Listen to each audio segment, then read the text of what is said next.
the podcast where we explore the land of myths. I'm Demon Paul. And I'm Demon Jason. And welcome to the 4th annual Halloween special. What's up, Paul? I like that one. That was a new voice for you. I think that was good. Changing it up. Like the Demon King or the Demon Daddy there, bro. I don't think I could do the normal Demon Jason voice because I had COVID like a month ago and I still have kind of the cough and sore throat and it's really bugging me. And so just wanted to mention that my voice might be like really bad by the end of the episode. Like I might sound like a, 30-year smoker type person or something. So. Well, right now you sound like an angel. Thank you, Paul. We'll see how it goes in 30 minutes. Yeah, we'll see. So yeah, Halloween. Yeah, happy Halloween, everybody. Happy Halloween. First and foremost, happy Halloween. I hope you have a great one. Paul just recently sent me a picture of his new costume that he got, which I believe is supposed to do double duty for both Halloween and the Renaissance Festival, which we went to together not too long ago. Correct. What'd you think? It looks great. You want to tell everybody about it? Yeah, I'm a sailor, like kind of Renaissance era-ish sailor. Yeah. I got a sleeveless vest so I can show off a little bit of skin. Got those guns. I got to spend winter lifting now so I can fill out my vest a little bit. I got a little pirate hat and a bandana, a sash around my waist. Yeah. I like the sash, like it fits with the look, but now that I think about it, like I don't know why. Like what did people use those for, I don't know, because it's not quite a belt. Yeah. It's just good like a to cloth that you tie around your waist. Maybe put like your sword in it. I guess. It's useful. It holds things. Put your spyglass in it, put your sword in it. Yeah. Well, I don't know if I'm going to be prepared with my costume for this Halloween. I have this vision of the plague doctor look. Yeah. But I need to like take some time to shop around because I don't want the like spirit Halloween type costume. I want like authentic full grain leather, antiqued, just creepy looking, authentic looking stuff. Yeah. Get a really nice one. Yeah. Just have it for years. Exactly. Have a really good costume. Yeah. What about Renfest? You gonna get a costume for that too? Well, I was hoping the plague doctor thing would work for that too. I saw a plague doctor guy when we were there. Only thought is that like it can get kind of hot sometimes. Exactly. That mask Renfest especially. is a few weeks before Halloween, so yeah, a little warmer. I'm hoping to get like enough layered pieces that I can kind of remove some when necessary and still have like a look that makes sense, I don't know. We'll see. Okay. Anyway, so before we get into all the fun, creepy stuff we have in store in this episode, we have a few orders of business to address first, right? Yeah. So first of all, a huge thank you to all of our patrons, especially our Shogun level patrons. We got Wesley C., Paula, Nicholas McKibben, and Kevin Harris. Thank you guys so much. Thank you. We really appreciate the support. I also want to remind all of our patrons that now that we're in between seasons, you have an opportunity to decide the topic of one of next season's episodes. So there's a post on Patreon where you can submit a topic suggestion. That's if you're on one of the higher 2 tiers, I believe. And then we're going to take those suggestions, put them in a poll, and then all patrons can vote on that poll. So for your topic suggestions, you have one more week to submit those. November 6th is the deadline, and then the poll will start. I'm really excited to see completely out of our hands a topic's just going to be picked. Yeah. That we have nothing to do with, no say over. I'm kind of excited to see what we get. Totally. It'll be interesting. I also want to mention that we have just posted some Patreon exclusive content. We have a behind-the-scenes video with a little tour of our recording studio. And there's a new Q&A episode posted for our patrons as well. So, if you're not a patron yet, now is the perfect time to join because you get those new episodes, you get to participate in the poll and everything. You can do all that for as little as $2 a month. That's a pretty good deal, I'd say. If you want to join, the link is on our website, sightseeingjapanpodcast.com, or you can find it in the show notes for this episode. I also want to mention that we currently have 14 patrons, Paul. Wow. That's more than halfway to our first goal, which was 25 patrons. It is. And when we hit that goal, we're going to start making some Patreon-exclusive folklore episodes. And if we get up to 50 patrons, what are we doing, Paul? We're going to do a hentai episode.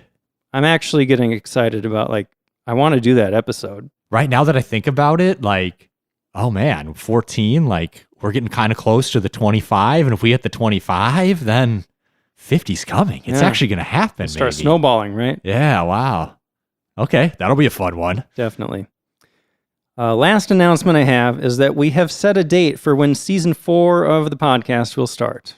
This is a bonus episode, the Halloween special, because we didn't want to miss a Halloween. But the official season start will be December 4th. I'm looking forward to it. I'm getting excited. I just hope that my throat issues are resolved by then. I'm sure you'll be super healthy by then. I hope so. That long COVID, sounds like a nightmare. I want to go back to karaoke, and I can't really sing in this condition. Okay, so now for the topic of this year's Halloween special, what do we got, Paul? We're going to dive into Japanese urban legends. Oh, yeah. Now, you may recall last year we talked about haunted places in Japan, and you could say that some of those things we talked about would also fit under this year's topic, urban legends. But this time we're going to focus more on legends that are not tied to specific places, right? Creepy things that can happen to you anywhere, which maybe even makes them a little scarier, right? Yeah. So Paul and I each have a list of urban legends that we found that we like, but we haven't compared our lists. We haven't talked about this stuff at all yet, so I'm excited to see what you got, Paul. Yeah, I'm interested to see which ones you go for, too. Well, shall we dive right in? Let's do it. Why don't you do the honors, Paul? You can start us off here. Well, good. I get to start with one of my favorites, then. I want to share the legend of Kisaragi Station. Okay, I think I heard some stuff about this, but I don't think I wrote it down, so... Perfect. Tell me everything. So, this is a Japanese urban legend that originated back in 2004 on 2channel, which was a popular message board at the time. Did 2channel or 2chan or whatever come before 4chan? I don't know. 4chan was one of the few things I never really got into. Yeah, me either. I wasn't a 4chaner or 4chaner. I don't know if they called themselves something. I guess I could be totally wrong here, but my impression was that 2chan was like the Japanese website that started it all, and then 4chan was like the English language ripoff of 2chan or something like that. Yeah. I don't know. I could be wrong. I'm not sure. So this story revolves around a mysterious railway station and takes place in Shizuoka Prefecture, which is the home of Mount Fuji. Yep. For reference. Just down the coast from Tokyo a bit. So all the way back in 2004, suddenly one night there was a post shared on a thread called Post About Strange Occurrences Around You, Thread 26. It was posted by someone identified as Hasumi, who said they awoke on a train and all the other passengers were asleep. And she tried to figure out what had happened. So she was posting on 2channel to receive advice if anyone had been involved in anything similar or had any ideas what she should do.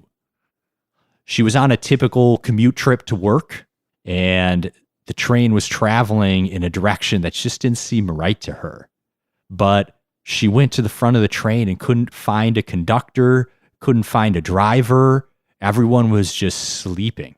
So the train was full of people? They were just sleeping? Is that what you're saying? Yeah. She woke up and she was the only one awake.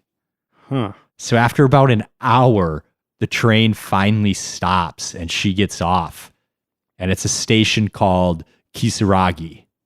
And she posts again, I don't know this station. It's totally deserted. What should I do? Everyone tells her, get out of there, run, get out of there. But she pokes around for a little bit and she tries to find a taxi, but can't find any. She goes to a telephone booth back in the day before the proliferation of cell phones, I guess. And she calls her parents, oh, hey, come pick me up. And they look around and they're like, we can't find Kisaragi Station. There's no Kisaragi Station. Where are you? You should call the authorities. So she calls the authorities and they thought it was a prank and they hung up on her.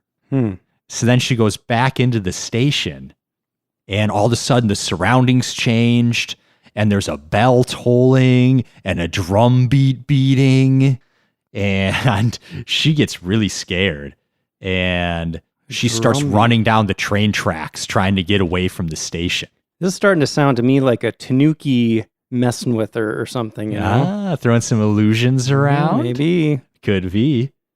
So she's running down the tracks and she just hears a voice that shouts, hey, don't walk on the tracks. That's dangerous. And expecting it was a station attendant, she turned around, hopefully, but it was just a man with one leg standing there who immediately vanished as soon as she saw him. Creepy. So terrified, she ran further down the tracks, but tripped and injured herself. And shortly after that, she was welcomed by a friendly man, just down on the tracks, apparently. Well, okay. Very unusual. He offered her a ride to safety. So he brings her back to the station, and they get on a different train that's appeared there. And she gets on this train and she realizes it's heading deeper and deeper into the mountains. And she starts getting worried. And the guy that offered her the ride stops talking and doesn't say anything to her once she's on the train. Offered her a ride? You mean like invited her onto this train car, yeah, he right? brought her back to the station and then onto this train. So wait, is this train, are there still people on here? Is it empty, did you say? It seems to be just her and this guy, Okay. who's now not saying anything. Okay. And then eventually he starts mumbling and muttering to himself, but not saying anything That's never good. that she can tell. So then her last post on 2 Channel, she says, my battery's almost out. Things are getting stranger, so I think I'm going to make a run for it. He's been talking to himself about bizarre things for a while now. To prepare for just the right time, I'm going to make my last post for now. And she was never heard from again. Oh my goodness. That's pretty creepy. That's the story of the train station that doesn't exist. Nice. I find it really creepy that she got to this station eventually. It's weird that the people are asleep, but then she was able to contact her parents. So she had this connection with the outside world while she was in this place that didn't exist, but they couldn't help her because she was trapped there. I find that part especially entertaining about the story. Totally. I was thinking about that exact same thing, how it's like she's totally isolated, but she has this lifeline that seems like it should be enough to save her, but it's not. And she's reading everybody's messages back to her and interacting with the message board in and out. Yeah. And so she's connected, and then she's just gone, and I'm going to make a run for it and never heard from again. It's pretty cool. And I think the fact that that showed up on the internet, I think that's going to be a theme that runs through a lot of these stories we're talking about today. From what I saw in my research, a lot of them are pretty recent and seem to have shown up on the internet somehow out of nowhere.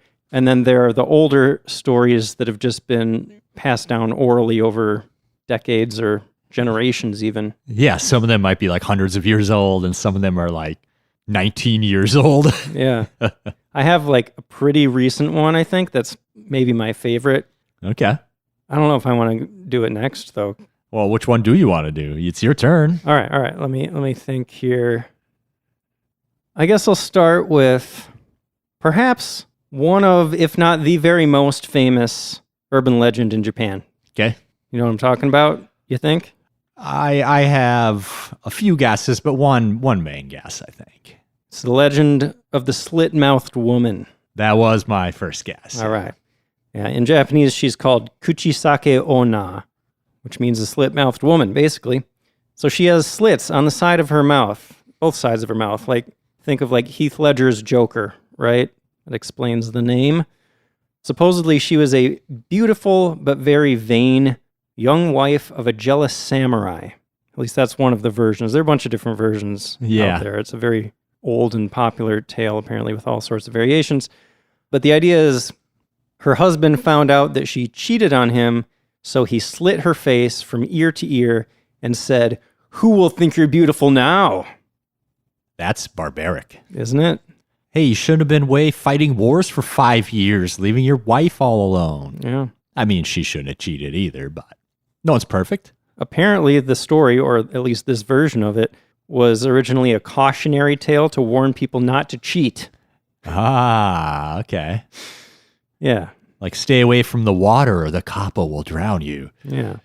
Don't cheat or somebody's going to slice your face open, I guess. Okay. I mean, there's a moral to that story. Yeah. So now this woman's spirit wanders around at night. She wears a long coat and she has a surgical mask.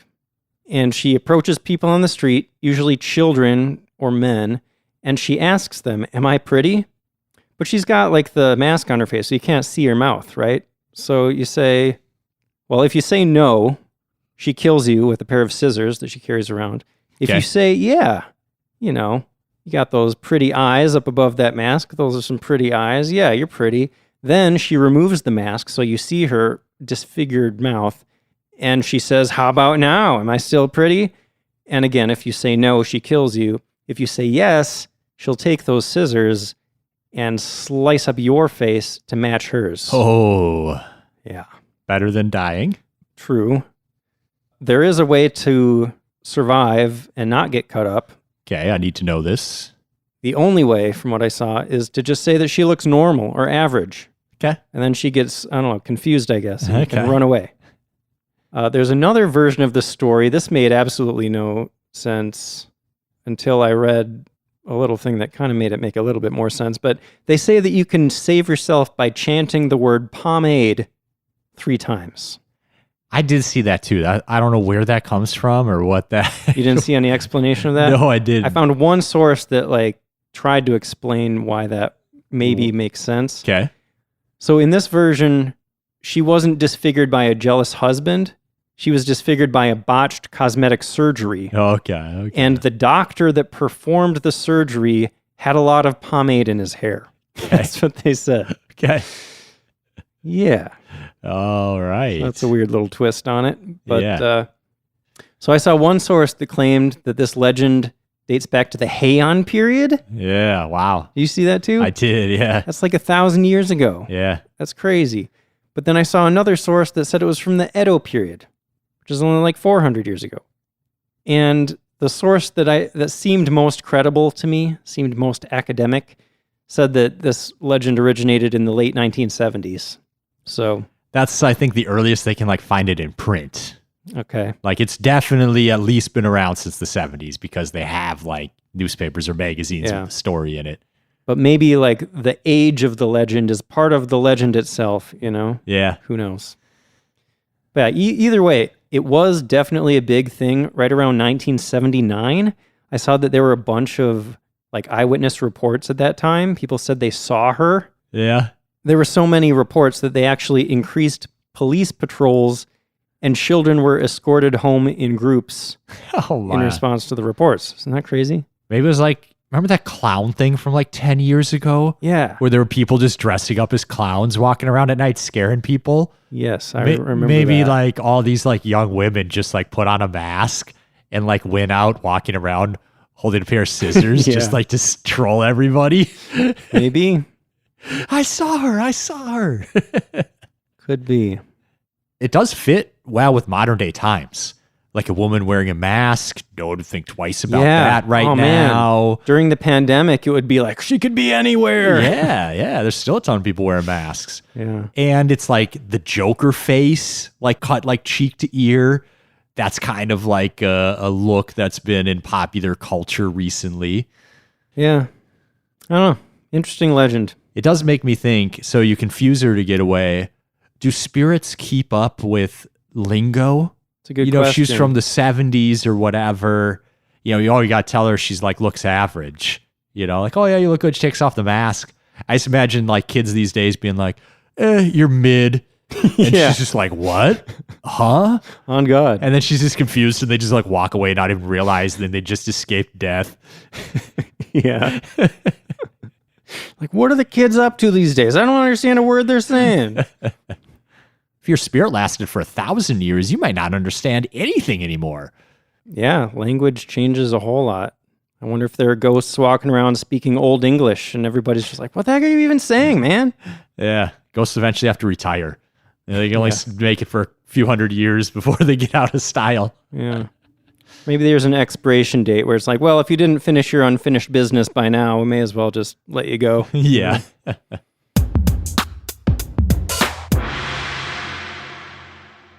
All right, well, I got another internet one. Give it to me. The Red Room Curse. I know that one. This one seems very popular as well.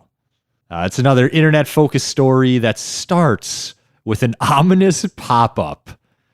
I've dealt with a few ominous pop-ups in my day. Oh, yeah. Back in the days before you could get like ad block extensions. Man, the 90s were a scary time on the internet.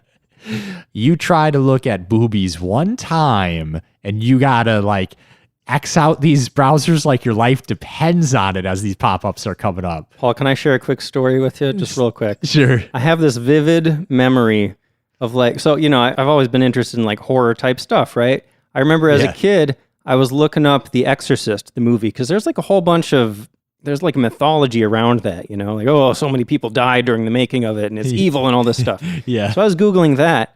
And then I swear that's all I was looking up. And all of a sudden boobies pop up, and my mom and my sister are in the same room. And immediately my sister is like, Jason's looking at boobies on the internet. And I'm like, no, I'm just Googling The Exorcist, I swear. But, like you said, they just keep popping up and you got to click them and keep clicking those X's and you're never fast enough. Your mom's just watching you and you're like, no, stop. Yeah. It was branded in my brain. Eventually you just got to pull the plug and just hard shut down your computer. Yeah. That memory will follow me for the rest of my days. Oh, man. It's hard to imagine your sister like having your back. That is exactly how I would imagine. She's going to call you out mercilessly immediately. Pretty much. Yeah, that's how it was. Siblings. So, back to the Red Room Curse. Red Room. So, all of a sudden you get a pop-up on your screen, and it's completely red with black text that reads, "Do you like the Red Room?" And it's accompanied by a sinister sounding voice asking the same question. In Japanese, obviously. And no matter how many times you close it, it will continue to appear until the voice has finished saying the question. Afterwards, your entire screen turns red and starts scrolling the names of past victims of this curse, which is super creepy. Agreed. No one knows exactly what happens next because everybody that sees this is found dead with their blood painting all the walls of their room red, creating the Red Room name. Makes sense. Once it pops up, it's impossible for you to escape your fate. Yep, you're done. So a little on the actual historical side of this one. It's supposedly from an Adobe Flash horror animation from the late 1990s, where this whole legend came from. And in a gruesome twist of fate, it got tied in with reality famously. In 2004, there was a bloody murder known as the Sasebo slashing, an incident where an 11-year-old killed her 12-year-old classmate with a utility knife after being bullied online. Yeah. And investigators found out that the murderer had bookmarked the Red Room page on her computer. Sounds like a curse to me. Yeah, so this kind of blew up on the internet and gave credence to all this red room is real. Although the murderer didn't die in this case, it influenced her to kill another person. So that twisted. Maybe that's the way out of the red room curse. You just have to vow to kill somebody else instead. I don't know. But that's horribly gruesome because that actually happened. An 11-year-old murdering a 12-year-old with a utility knife. I remember. I mean, that story was hugely famous. Like, everybody around the world heard about that because it's crazy. Right. The fact that's a young girl killing another young girl. The fact that's happening in Japan, like this safe, non-violent country. It was kind of international headlines at the time. Yeah. You know, when I was reading this and I was reminded of that case, it struck me. Do you think we should do an episode sometime about like famous true crimes in Japan? Or is that too morbid? Ooh, there's so many people into true crime. Yeah. I wonder if people would be into that. I've listened to so many true crime podcasts, but like it My takes a certain type of person to want to listen to that stuff, you know? Yeah, it might not be for everyone. Yeah. My first instinct was like, we've done enough with like the earthquake episodes and stuff to make Japan seem scary. Like, I don't know if we need to do all the most violent crime in Japan episodes, but I was like, but if it's true crime, people actually like that. Yeah. I bet people would like go tour a murder scene. Totally. You know, like people go to Akigahara. Right. Some people are like, oh, am I going to see a body or whatever? Like people go for that morbid stuff. Right or wrong. I don't know. There are a bunch of true crime cases that happened in Japan that are like really, really out there. Yeah. Hard to imagine something like that ever happening. I think about the cannibal happening. guy. Right. But I think he did that in France. Originally, yeah. Yeah. And then, but I mean, even that has Japan. the weirdest part about that story is that he's free and still living in Japan. Never went to prison, apparently. Yeah. Yeah. That's a story. And then I don't know. I think the fact that it's so hard to get guns in Japan almost makes it like more likely that these stories are going to be really weird and gruesome and disturbing. You know? It's harder to murder someone in Japan. Yeah. It's easy to pull a trigger from a distance, but it's I think that would be an harder. Interesting episode to do. Okay. Let's talk about like the most messed up crimes that have happened. All right, we should put that on the ideas list. I already put it on there. Okay, good. You got another good one for us, buddy? Yeah. Trying to decide if I should go with my absolute favorite. I think maybe it's time. Yeah, otherwise I might accidentally take it. Okay. Unless you think it's way out there and I won't. I'm curious if you came across this one, actually. Okay. It wasn't like... Not one like the top It's not Wikipedia top 10. It's not on the big lists that Okay, a lot of okay. people compiled. I only found one or two not on the list that I thought were decent, so we'll see. Okay. I'll warn you, too, this is kind of a long one, but I feel like every little detail makes it even creepier, so I don't really want to leave anything out. Okay. Hope that's okay. Yeah, no, go for it. Okay, so did you hear anything about Hitori Kakurenbo, also known as like one-man hide and seek? No. Oh, man, you're going to good, love this. good. This is so It's crazy. going to be all fresh for me. Okay, so everybody knows hide and seek, I think. The concept of that children's game. That game is called Kakurenbo in Japanese, and Hitori means one person.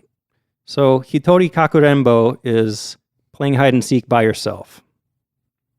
The origin of this idea was supposedly in a Japanese chat room or message board around 2006.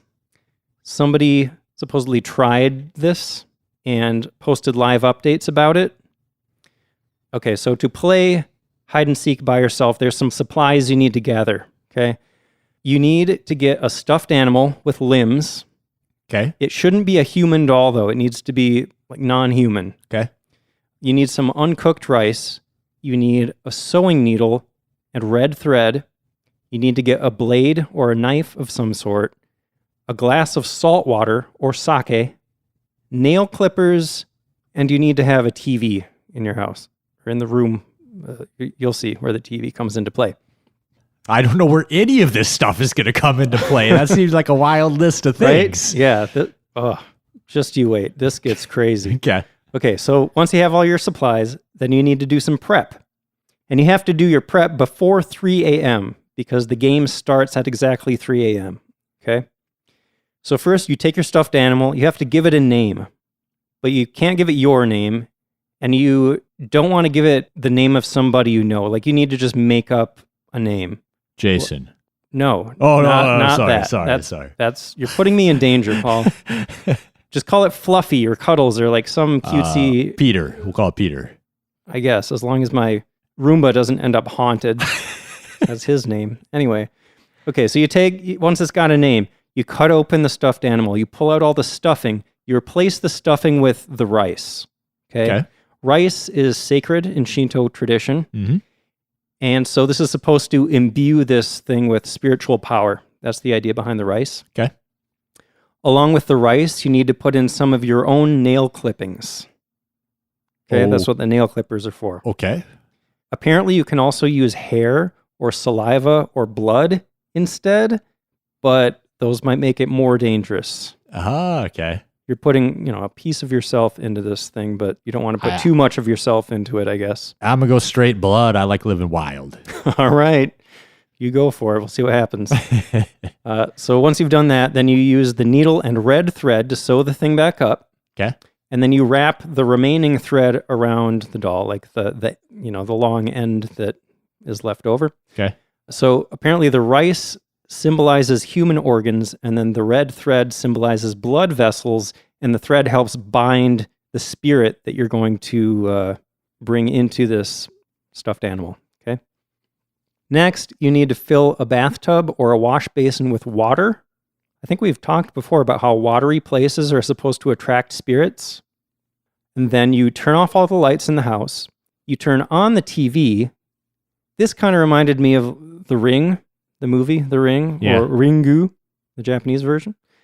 TVs are supposed to be pathways for spirits. So the idea is like you're creating an entrance for the spirit with the bathtub, and then the TV is the exit. Okay. Okay. And I feel like I heard somewhere long ago, not even in my research, I couldn't find it, but somewhere I heard that the TV is supposed to be set to an unused channel, like just static. Yeah. Sounds right. Yeah. Okay, so then you choose your hiding place, and you take your glass of salt water or sake, you put it there in your hiding place. And then for safety, if you have a room that has an altar or religious symbols or things like that, that might be a good place to hide because that'll help protect you in case something goes wrong. Okay. Okay, so now you've done all the prep. You're ready to start the game. At 3 a.m., you say, first, your name is it. So if I was playing this, I'd say, first, Jason is it. By the way, fun fact, in Japan, when you're playing hide and seek and you're it, they say you're the Oni. Oh. So that kind of adds a fun little twist to it, right? You're the demon, Jason. Yeah. Okay, so you say that to the stuffed animal 3 times. First, Jason is it. First, Jason is it. First, Jason is it. And then you go into the bathroom, you submerge your stuffed animal in the water. Okay. So I guess the idea here is just bringing the spirit through the water into the stuffed animal. Sure. Then you go back to another room. You don't look back. This is very important. You don't look behind you. You close your eyes, you count to 10, and then you go back to the bathroom with your knife, right? You're supposed to have that knife, remember? And you say, I found you, Cuddles, or whatever you named it. And then you stab the animal with the knife. Okay. Okay, so you've completed the part where you're hunting for it. You found it, you stab it with the knife. Now you say, okay, now Cuddles is it, or whatever the stuffed animal's name is. You can't just like give it a hug? What? I'm just like, is it going to try to find you and stab you with a knife now? I mean, basically. Okay. The idea high is stakes, high stakes game. Yeah. Okay, so you tell the stuffed animal that it is it. It is now the Oni. Okay. And you leave it there with the knife in it. You're supposed to leave the knife stuck into the doll. Okay. And then you run to your hiding place. Now, it's very important to stay very quiet so it can't find you. And you can never leave the house during the game. It's Sure. super dangerous. Sure. And they say you can hide for up to 2 hours. Remember that, 2 hours. I'll explain why that is later. Okay. Okay, so now to end the game, remember you have that glass of salt water with you, or sake? Yeah. That's with you in your hiding place. The idea behind that is salt is supposed to ward off evil. If you're using sake instead, it's the same basic idea. Sake is sacred in Shinto tradition, so another thing that's kind of protecting you. So you're supposed to fill your mouth with the salt water or sake, and you hold it in your mouth. Don't spit it out or swallow it. And you have to find the stuffed animal now. It might not be where you left it, is the idea. Okay. And when you find it, you're supposed to spit out whatever's in your mouth. You spit that out onto the doll and say, "I win," 3 times. And that's how you end the game. Okay.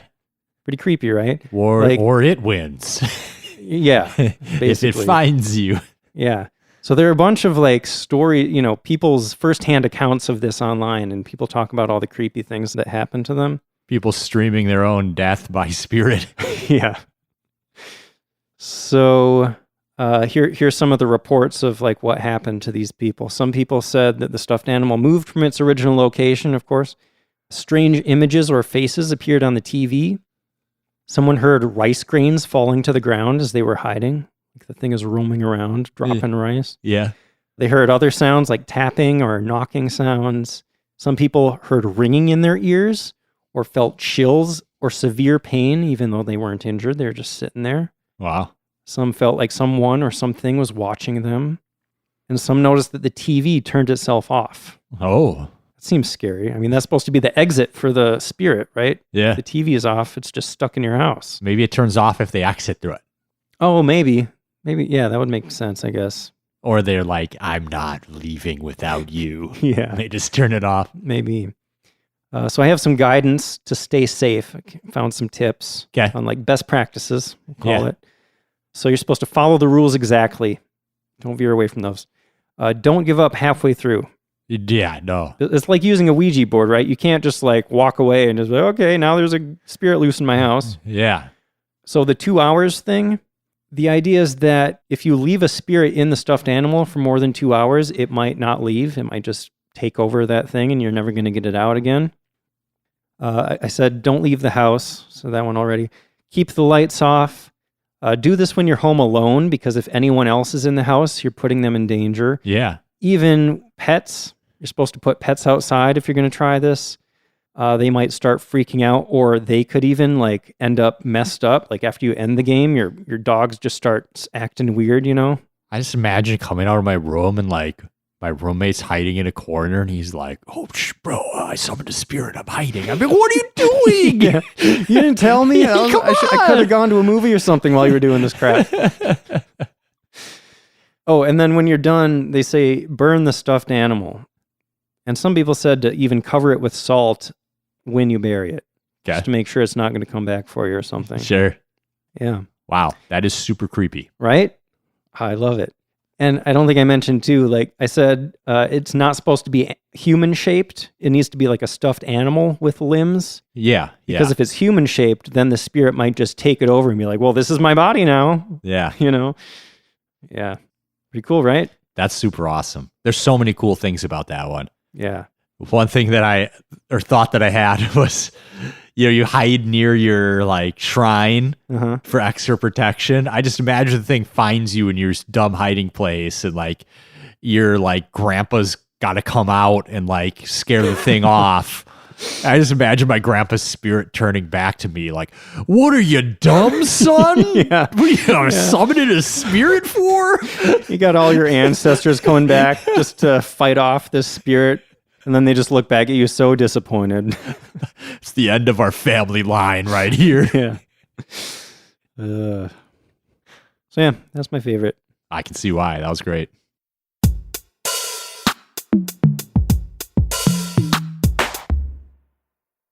Well, I guess my turn then, huh? It is. What do you got? Got a fun little scary one. Teke Teke. I heard about that one.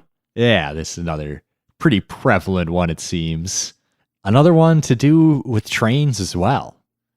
I kind of like how urban legends kind of reflect the fears of society, but they also reflect society in other ways, like trains being tied in multiple times, or the internet, right, when it was becoming popular. Yeah. It's interesting to see what kind of themes pop up in a bunch of different legends. Like, so you got the internet, you got trains. I also noticed there are a whole lot that take place in school bathrooms or bathrooms in general. Yeah. But we'll get to that.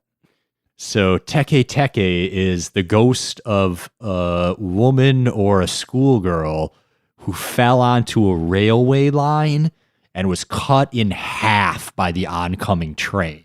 Gruesome. So it's a vengeful spirit because she's outraged at her untimely young death. And she now haunts the areas near train stations at night. Can I put in a little... I heard of a variation of that part of it. Yeah. So you said that she like fell on the train track and got sliced in half, right? Yes. Okay, I saw another version that said she was beaten, raped, and left for dead. Okay. And then she was like dragging herself around looking for help, and she happened to lose consciousness on the tracks. And that's how she was cut in half. Okay. That makes someone vengeful. Yeah. For sure. So, yeah, she doesn't have legs anymore. So she drags herself around on her hands and elbows. And as she's doing that on the hard concrete of the train stations, that's where you get the teke, teke, teke, teke sound. Is Creepy. her scurrying around on her elbows. Yeah. So should you ever encounter Teke Teke, get the heck out of there. If she catches you, she will slice you in half. With a scythe, apparently? Yeah, I don't know where she got that. I don't know how the physics of that even work. Like, if she doesn't have legs, how is she going to get the leverage to swing this thing? Well, she's kind of supernatural. Yeah, I guess. Because also, she's incredibly fast. Even Right. rumored to be able to keep up with a car. So, I told you to run, but you're probably not getting away.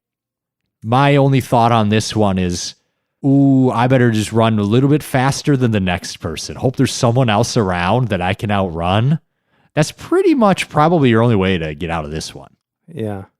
In some versions of the story, she'll even ask you, where are my legs? And you have to say, Meishin Expressway. And then she'll let you go. And if you say anything else, she will slice you in half. Yep. I also saw that some versions of the story say that she haunts bathrooms. I saw that too, and I was like, "That okay?" It seems it's weird. Very train related. Like I see why she haunts train stations. Bathrooms, maybe because it's like Japan's so crowded. The bathroom is like the one place you're alone for a second, perhaps. Or is it that she haunts specifically train station bathrooms? I wasn't sure about that. Yeah. I mean, most big train stations do have a bathroom, right? So Yeah. maybe that's it. I'm It's not a sure. remote part of the train station where she can isolate and corner you. Mm-hmm. Yeah, I don't know. That's an interesting one. There are a lot of like just unusual variations. Like, where did they come up with that? Like the Meishin Expressway thing. Why that place? Right? Like somehow that just became the story, right? There was another. Did you see the name Kashima Reiko come up in that? Not that I recall. Some people said that her name is Kashima Reiko. Okay. Some people said that like if she asks you where you heard that her legs were at Meishin Expressway, you're supposed to tell her, "Oh, Kashima Reiko told me that." Oh. It's like just so many weird little twists that don't really make any logical sense. It seems like. Yeah. It's just I just love the image of like half a person. You know, like legs Yeah. gone, maybe some intestines like dangling out, Whoa. and she's just like inhumanly fast coming at you on the ground right at your ankles. Definitely a creepy image. And then she just like pulls a big scythe out of nowhere. Oh man, yeah, that's scary. definitely. What do you got next, Jason? Well, since I mentioned bathrooms, let me talk about another super famous urban legend. Okay. Like out of all of these that we're talking about, I think this and the Slit-Mouthed woman are the two that I had heard a lot about before. Like they're just super popular ones. Yeah. So this is about Hanako-san. You know about her, right? Oh yeah. Also known as Toire no Hanako-san. Hanako of the toilet. Another toilet one. Trains and toilets are the running themes here. If I were a ghost, I think I'd be pissed off just about having a nickname like that, you know? Jason of the toilet. That's not how I want to be known. It's not how I want to be remembered when I'm gone. So At least you'd be remembered. I guess. Better than nothing. I don't know. So Hanako is known to haunt specifically school bathrooms, usually in primary schools, which is like elementary school for us Americans, because supposedly she died in a school bathroom. Okay. Makes sense. Sure. Some say that she died during an air raid in World War II. Some say that she killed herself because she was being bullied. Some people say she was killed by a pervert. Yeah, lots of stories about how she died. Yeah. So some people try to summon Hanako-san. This is kind of a popular thing for kids to do at school. It's like a Bloody Mary type thing. You know? Red rum. You're supposed to go into the bathroom on the 3rd floor specifically. That's the scariest floor. Yeah, 3s come into play a lot here. I don't know why 3. You'd think 4, maybe, you know, because that's the death number. Less schools maybe have a 4th floor? Maybe. So, bathroom on the 3rd floor, you're knocking on the 3rd stall 3 times. And then you ask... 3. Yeah. And then you ask, Hanako, soku ni imasu ka? Which means, Hanako, are you there? And if you're unlucky, and she is actually there, the door will slowly open, and you'll see Hanako in a red skirt with her hair up in a traditional style bun. And then she grabs you and drags you into the toilet, and you're dead. Yikes. Some versions say that instead of opening the door, she'll ask you if you need a friend, which sounds kind of nice. But then she'll still drag you under the stall and kill you, so not very nice. Well, you can be friends in the spirit world, I guess. I guess so. You can haunt the bathroom together. You can be known as the Friends of the Toilet. Man, this is a primary school. She's just killing little kids. Yeah. Yeah. Any other details you heard about that one that I missed? No, that was pretty good. All right. Thank you. What do you got, Paul? What's coming up next? So this one caught my eye because it's kind of spooky, but not scary. But it also is one that came back around. So this legend was popular back in the Taisho period, which was like 1920s Japan. And it became popular again after the 2011 earthquake and tsunami. Oh, I think I know what you're talking about. So this is about ghost taxi passengers. Yeah. So it's this trend where multiple taxi drivers report picking up a passenger. They're often cold or really wet. And then during the ride, they just disappear. All of a sudden they look back and no one's in the taxi before they get to their final destination. They sometimes leave physical evidence, like the seat will be wet, or there'll be a glove sitting in the back seat, or even sometimes they might leave money to cover the fare. Because if the passenger disappears, the taxi person has to pay that fare because they put in that they were taking someone to this place. Mm-hmm. So the driver's got to cover that out of their own pocket then. Although I heard that a lot of these drivers don't really mind out of respect for the dead because they believe they picked up a spirit. So that's just part of like, oh, okay, I will do this for the spirit. Yeah, that's so interesting. It's like, I don't know, like it's a creepy ghost story, I guess, but also thinking about the tsunami and thinking about how so many people like lost someone that they loved, you know, and now the idea of all these spirits just hanging around and like taking rides in your taxi and stuff. It's kind of, there's something sweet about it almost, you know? Yeah. The ghost passengers are often said to be trying to visit the homes of loved ones. Maybe that's why they disappear when they pass by the right place. They kind of go into the home. And many of them are younger people who felt they were too young to die. And, you know, in a natural disaster like that, lots of young people die, right? Yeah. It's also interesting, I think, in like the collective psyche, the fact that you have a disaster like that where lots of people die and like people are thinking about the death and the destruction and the sadness. And that's when reports of this type of stuff starts creeping back up again. Yeah, it is super interesting how that becomes a trend. Like it's not just a few isolated incidents. Yeah. Like sometimes it blows my mind that, you know, sometimes you think like in the modern age, that kind of stuff doesn't happen, you know, like these urban legends don't just pop up out of nowhere, but they do. Like they just keep popping up. Yeah. This was 12 years ago? Yeah. Like not that long ago. So I thought, yeah, for a lot of reasons, I thought that was a very interesting one. Definitely. Yeah. What you got next, Jason? So the next one I have is about Akamanto. You know that one? It sounds familiar. What does that translate to? This is kind of a weird one. Oh, red cloak. Red cloak, exactly. Aka.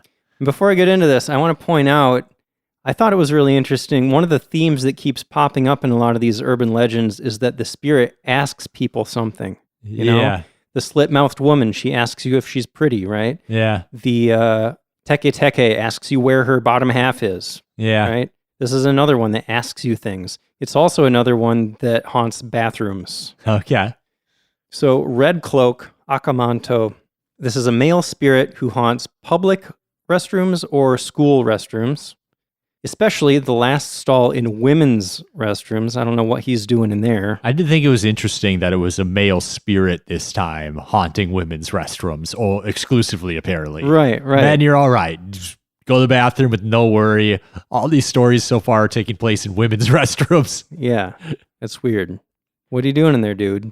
And why are you wearing a red cape? Like, I think we're about to find out what he's doing in there. yeah. So one backstory I found about this guy is that he was a student with a red coat who was harassed by his classmates. That feels like another common theme, right? People getting bullied. Yep. So eventually he decided to kill himself in the bathroom. Why he would do that in the women's bathroom, I don't know. But another version said that he's actually the spirit of a serial killer Oh. from Fukui Prefecture who died in the early 1900s. So again, just like these different versions that are totally like opposite of each other, it doesn't make any sense how those are the same thing.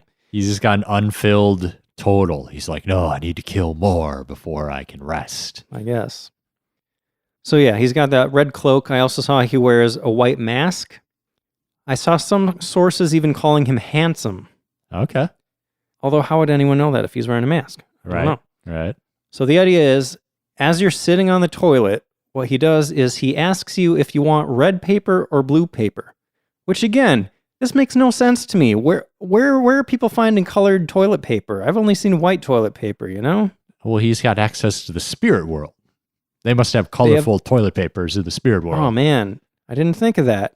They got all sorts of special toilet paper over there. That sounds awesome. There's a lot to look forward to after we die, All apparently. right. Well, that's hopeful. A nice little hopeful twist on this one.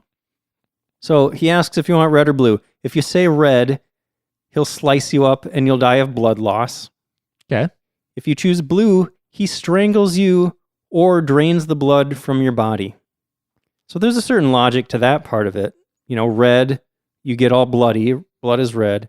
If you choose blue, you are asphyxiated and you turn blue. Yeah, that makes sense. Yeah. It's interesting having a serial killer that gives you a choice on how you die.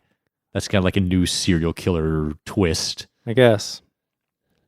So you might think, well, if those bad things happen, maybe I'll just ask for a different color, right? Maybe I don't want red or blue. Give me just plain white paper. If you say that, he'll drag you down to hell. Some say that if you choose yellow, he pushes your head into the toilet. Maybe the yellow Oh, no. goes with pee. Yeah. That's where my mind goes. Yeah. So- Drowning in your own pee. yeah, that sounds bad. Do you know how to save yourself, Paul? You've got to refuse. You got to refuse his offer of paper and run like hell. That Nope, should work. Thanks, I'm good. Boom, gone out Yeah. the door. You can just be like, I don't wipe. I don't need any paper. I'm out of here. It was a clean pinch. I'm gone. Yeah, it's one of those ghost poos. Or I saw you could just ignore him, I guess. Just like get up and walk away. Let's pretend he's not even there. I don't even see you. Okay. So, Don't engage the spirits. yeah. I'm like starting to think like, why would anyone ever sit in like the third stall or the last stall of a woman's bathroom in Japan? But then I just imagined like, oh, it's just like a nice, beautiful day. You walk in, the bathroom's busy. The only stall at the end is the one open. You go in there, and then all of a sudden everybody else just leaves the bathroom. And all of a sudden you're alone in the third stall and you hear this knock on the door. Yeah. Like, no! Oh, man. Now you got me thinking about bathrooms. Because I was thinking, like, I pretty much always use the last stall because that's always the handicap stall. So it's much bigger. I like to call it the executive suite. I just like having that space to myself. But then you got me thinking like, well, in a women's bathroom, there are way more stalls because they don't have urinals in there. So now I'm thinking like, so is the last stall in the women's bathroom always the one that gets used the least because nobody wants to walk all the way down to that one unless they have to? I don't know. So many questions. I feel like maybe women would go to the farthest one for some privacy. Maybe. Do women want privacy in the bathroom, though? They're always going in groups, Well, didn't we learn in the Toto Museum that, like, women want toilets that make sound to cover up their noises? They probably don't want the smell to get out. True. They want a little privacy. Depends on what they're doing. If they're just brushing up their makeup or whatever, they want to chat. If they're doing their business, they probably want to be alone. Well, thank you, Paul. I'm glad you got all the deets on what goes on in women's bathrooms. I've thought about these things before, Well, wait a minute. I remember you telling me stories about when you worked at a store where you had to clean all the women's bathrooms, and you had some horror stories about that. Oh, they were the worst. It was so bad. I remember you telling me about women that refused to leave. Yeah. Like, I'm in the middle of, like, mopping the floor, and they just, like, hop in a stall. They're like, don't worry about me. Just keep cleaning. I'm like, are you trying to get me fired or what? Like, come on. So you do have some firsthand experience with this. I suppose I do. I've spent a little time in women's restrooms, Jason. Please don't clip that out of context. Jason's like adding it to my vault of quotes that'll ruin Paul later on. Oh, yeah, that'll come in handy. That was a good one. Well, Paul, I think that's all I got. Do you have any more? I do. How many? 2. All right. But I don't think either of these will take super long. I just, for different reasons, I thought both of these were cool. The first one is the Jinmenken, human-faced dog. Oh, yes. I've seen, like, animated pictures of these before, and it's just like, it's so crazy. I just love the picture. Like, it's seeing a human face on a dog's body is super weird and like unsettling even to think of. Yeah. Do you remember ever hearing about a fish with a human face? Yeah, I've seen like video clips of like carp with a human face and stuff. Yeah, I was going to say, I think that's another Japanese legend thing. Yeah. So there's a whole bunch of stories about these Jinmenken. They're said to appear at night in urban areas in Japan. They are rumored to run along the highways and be faster than cars. And they'll run out in front of your car and you'll be like, what is that dog doing? And right at that point, it turns around and stares at you with its human face and then just runs away. Like, that's just so creepy. I want to know what kind of human face it is. You know, is it like an old man? Is it a young kid? Is there a variety? Could it be any kind of human face? True. Like, I feel like the standard picture I've seen is just like kind of like middle-aged man. That's what I've seen too. Yeah, just like man face, like, which is maybe even more good artistic touch, maybe. Yeah, that's fun. Apparently they can talk, but they usually prefer to be left alone. You might encounter them rummaging through the garbage in an alley, only for the dog to look up at you, revealing its human face. He's like, what are you looking at? Yeah, they look up at you and go, leave me alone. You just keep walking. Oh my God, I've had too much to drink tonight. Yeah. Some theories about them is that they were formed from genetic experimentation, or that they're ghosts of humans who were struck by cars while walking their dogs. And the human and dog spirits got merged into some sort of holy crap new creature. Like Chainsaw Man. Yeah. Sweet. So the last one I got is just because I'm a baseball nerd. The Curse of the Colonel. So, yes. I knew you were going to talk about this one. I've talked before about how I'm a Hanshin Tigers fan. I actually was just complaining, I think, not that long ago to you, Jason, that I need a new team. The Tigers always suck. They haven't won in forever. Mm-hmm. Well, they just made the playoffs and won their conference. So we'll see what happens. We'll find out how the playoffs go. They might prove me wrong. Yeah, you need to complain about them more often. They just want to Apparently, prove you wrong. I'm back on the bandwagon. I never left. I've always been a Tigers fan, if anyone asks. But anyways, the last time the Tigers won the Japan Championship was 1985. And the fans go pretty wild in Osaka. So they were celebrating in Dotonbori by the river, and they found someone who looked like every player on the team, and they either jumped in or threw them in the river. So they couldn't find anybody that looked like their star first baseman, Randy Bass, because obviously he's like American, this big American guy, big white guy with a mustache. Yeah. So they're looking all over. They can't find anyone. They finally get to a KFC. They grab the statue of the Colonel from out front of the KFC and they throw it in the river to celebrate their victory. And ever since then, they've been awful. They've never won another Japan series. So people started saying it's the curse of the Colonel. They shouldn't have thrown him in the river. They're never going to win again until the Colonel is pulled out of the river. He's still there? No, he was actually pulled out in 2009. Some divers found him and pulled it out. So theoretically, they could win now. Wow. This is just another one of those good baseball curses. That's cool. Like the curse of the Bambino, like the Red Sox didn't win for 90 years or whatever. Yeah. The Cubs had a curse of the Billy Goats. You think they would have been okay if they threw Ronald McDonald in instead? Or would they then have ended up with the curse of the clown? Yeah, or something? that sounds even scarier. Yeah. So I'm glad they did KFC. Yeah. So we'll see. They're open to win now. They recovered it. Too bad I won't be there. Otherwise, I'd jump in the river for whatever white guy they got on the team now. Right. Actually, when they just clinched the pennant, the police totally fenced off the river in Dotonbori. They fenced it off everywhere, and still like a few people managed to jump in.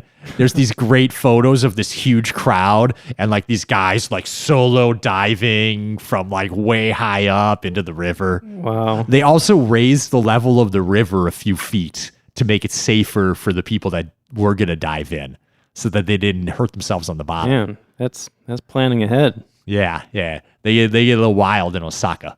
Yeah. Cool. That's the last one I got. I just had to get that baseball one out of me. Yeah, that's great. That's a fun one. Yeah. So I don't have any more legends, but I do have just something I wanted to talk about that I came across recently, and I'm really curious if you've heard about this. Okay. It's just kind of related to urban legends and stuff. Halloween type stuff. Okay. So, Paul, have you ever heard of an anime called Ghost Stories? Yes. You have? Yes. You seen it? Dub or sub? You know the whole story, don't you? Yeah. Oh, man. Yeah, I'm talking about the dub. But the dub in this rare instance is way better. It's legitimately good. Well, let me ask you now, have you seen the sub version? I did. I put on like an episode or two to like see what's it like? Like, what's it really supposed to be like? Right. And it's just kind of like normal and kind of boring. Yeah, that's what I expected. Yeah. But okay. Well, I was hoping you hadn't heard about this, but is this like, I mean, you're more into the anime stuff than I am anyway. Is this kind of like legendary? Is it a really well-known anime? For the right crowd, it's kind of old now. Yeah. But like weebs of a certain age, like yes, it's pretty well known. All right. Well, I'm going to tell the story. Okay. If that's okay. Yeah, please. Feel free to jump in though. Please. You might know more details than I have here, but okay. So I had never heard about this. I just found this on Amazon Prime. Okay. Flipping through the animes on there, and I was like, "Oh, ghost stories! I like ghost stories." And it's that good type to of know stuff. that it's still floating around out there. Yeah. So I started watching this show, and I mean, basically, it's just a show about a group of kids fighting ghosts at a haunted schoolhouse. It's kind of like a Scooby-Doo style show. Yeah. And well, the specific reason I wanted to mention is because it actually references a lot of the legends that we talked about. It's got the dog with the human face. It's got the Teke Teke. It's got Akamanto. it's got Hanako. It's just a bunch of that stuff. Yeah. But when I started watching it, I was getting really confused because it's just packed full of American pop culture references. And I'm like, what? Like, they wouldn't do this in Japanese. That doesn't make any sense. And there's a character in there that's like a hardcore born-again Christian type, and they're kind of making a lot of jokes about that. And I mean, all the jokes are just really kind of like edgy and adult and like politically incorrect and borderline offensive, you know? Yeah, and it's like these 10, 11-year-old kids in the show saying all this stuff. Right. It doesn't make any sense. So on Amazon, like, I'm trying to look for the Japanese language version and the original subtitles, and they're not even on there. Like on Amazon, it's the only thing you have is the English audio and the English subtitles. So I Googled it. Like, what's the story behind this? Because obviously this is very much not what the original show was like. Yeah. And there's this whole crazy story. So the original anime was released in Japan in 2001. It was based on a series of books, which were basically like a collection of school-centric urban legends. But then in 2005, it was sent to an American company called ADV Films, and they were supposed to produce the English dub for this anime. And they were basically told that they could do whatever they wanted with it. Like, they just wanted to squeeze out as much money as they could from the American release of this. So it's like, just go wild. Just do whatever you think will sell. They were given permission to completely rewrite the script. They just had 3 stipulations. They weren't supposed to change any names. They couldn't change the way that any of the ghosts were defeated because they were actual, like, Japanese legends. And they couldn't change the core meaning of the episode. But beyond that, they could change the entire script. So they went crazy, just making the most ridiculous jokes they could come up with. I heard that like the voice actors could ad-lib and everybody was just really having fun with it and saying like the most offensive stuff that came into their head, you know? I remember the born-again Christian girl. She was funny, dude. Hilarious. It's all hilarious. It's so good. Yeah, that's cool. Yeah. Yeah, I mean, I remember, like, for more context on those times, like, back then, anime didn't really have a market outside of Japan, at least not that they were making money off of. Yeah. So it kind of was like just starting to really take off in the US. So these companies appeared in the US that would buy the rights to Japanese anime for like pretty cheap, you know, because the Japanese companies were like, well, sure, we'll make a few more bucks on our anime. And so they were selling these out for cheap, and they just had like the same 10 voice actors would just do like everything for these studios. And they would just knock out a ridiculous amount of anime like really quickly. Yeah. So they probably got the rights for like next to nothing. And then we're like, you know what? Let's have fun with this one. It's just like, who's this market even for in America? They had more of a market for like teenagers and young adults at the time. Like, how are we even going to sell these to kids? Like, the whole story's wild, man. Yeah. I'm glad you found that. I had almost forgotten about that. I never even heard of that happening. And like, I actually looked up interviews with the voice actors and they're talking about it. And it's like, you know, we would never do this with like a really popular, revered anime that people love. But this was just like a Saturday morning cartoon. Like, who cares? Yeah. We can just have fun with it. But like, has that ever happened before or since? That just seemed like such a weird situation where they would just completely demolish the original anime and like completely rebuild it from scratch, kind of. It's the only one I could recall. Yeah. So yeah, if you have Amazon Prime, I recommend it, even if it's just like the first episode, to see what it's like, because it's funny, it's wacky. So I got one thing to add here. Yeah. You know, these urban legends, like, it's really cool stuff, but hopefully you don't run into any of this stuff in Japan, right? Hopefully you're not walking down an alley late at night and some beautiful masked woman is like, am I pretty? But I did find out, I was just like looking around at like cool things to do in Tokyo. There's a place called Real Escape Game in Asakusa that has a Red Room escape game. No way. Yes, it's the Red Room. And it's a 30-minute long escape game for 6 players. And they have it in English and Japanese. Oh, dude, we got to do that. They also have another one that's 60 minutes called Survive the Urban Legend that also comes in English. Do you know what urban legends are involved in that? Nope. But we might recognize a few. Yeah, that's awesome. Yeah. Sounds like a lot of fun. Yeah. So that's like on my list of cool Tokyo stuff now. Sweet. Yeah. That was my last thing, Jason. All right. I'm all out too. Well, I hope everybody has a happy Halloween. If you're listening to this before Halloween. If you're listening after, I hope you had a great Halloween. I second that. I'm also very excited to start season 4. Looking forward to getting going again. Yeah. December 4th. Look for it. And I suppose I should say what the first episode's going to be, huh? Oh, I guess, sure. We always, say next episode. Well, this one's going to be really fun. I'm really looking forward to this one. I think so too. And this was this was requested by at least a few listeners, I know. Yeah, and I almost can't believe we didn't think of it sooner. Yeah. We're going to be doing the first episode of season 4 on Japanese car culture. Yeah. It's going to be great.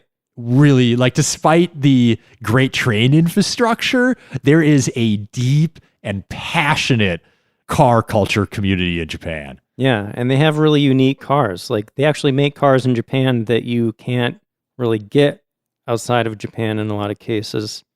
I started doing some preliminary research for this, just kind of seeing what was out there. Yeah.